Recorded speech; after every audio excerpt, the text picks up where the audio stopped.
ধর্মীয় ভাবগাম্ভীর্যপূর্ণ পরিবেশে নরসিংদী জেলার রায়পুরা উপজেলার নীলক্ষা ইউনিয়নে অনুষ্ঠিত হল পশ্চিমপাড়া দারুন নাজাত মহিলা মাদ্রাসা ও যুব সমাজের উদ্যোগে অষ্টম বার্ষিক ইসলামী মহাসম্মেলন।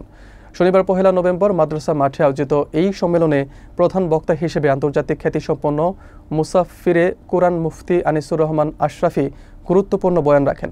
ধর্মীয় শিক্ষা ও মূল্যবোধের প্রসারে এই সম্মেলন ভূমিকা রাখবে বলে আশা প্রকাশ করেছেন আয়োজকরা। বিস্তারিত থাকছে নাইম ভুইয়ার প্রতিবেদনে।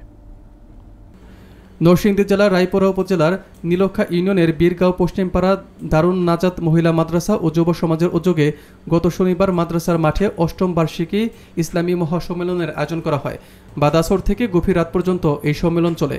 উক্ত ইসলামী মহাসম্মেলনে প্রধান বক্তা হিসেবে বয়ান পেশ করেন আন্তর্জাতিক খ্যাতিসম্পন্ন মুফাসসিরে কুরআন মুফতি আনিসুর রহমান আশরাফি কুমিল্লা।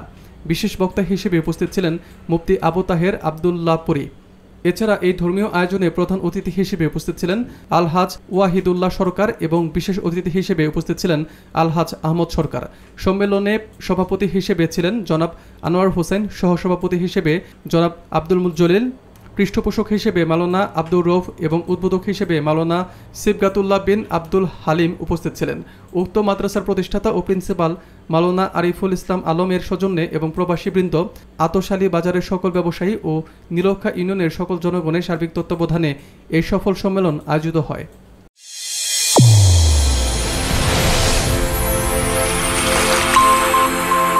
চ্যানেল A1 হৃদয়ের স্পন্দন।